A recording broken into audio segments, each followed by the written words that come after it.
Jour 33. Le discours de la chambre haute.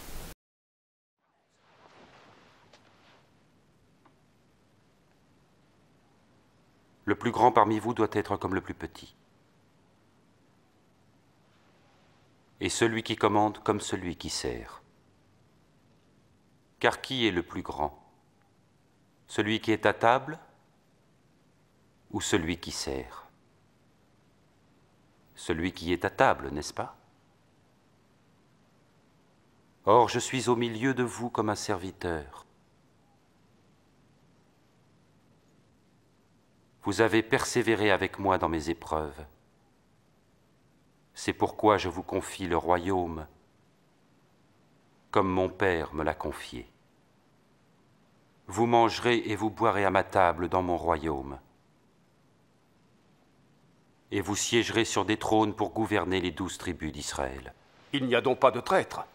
Simon, Simon, écoute. Satan vous réclame pour vous éprouver tous, pour séparer le bon du mauvais, tel le fermier qui sépare le grain de la paille. Mais j'ai prié, Simon, pour que ta foi ne défaille pas. Et quand tu seras revenu à moi, affermis tes frères. Maître, avec toi je suis prêt à aller en prison, et même à la mort. Je te le dis, Pierre, le coq ne chantera pas aujourd'hui que tu n'aies par 3 fois nié me connaître.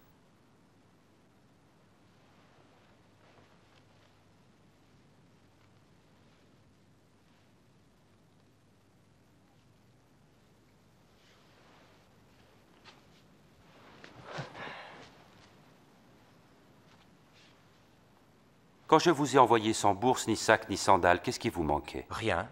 Non, rien. Mais maintenant, si vous en avez, il faut les prendre. Que celui qui n'a pas d'épée vende son manteau pour s'en acheter une. Car je vous le dis, il est écrit à mon sujet, il a été mis au nombre des criminels. Et tout ce qui me concerne va être accompli. Maître, regarde, j'ai là 2 épées.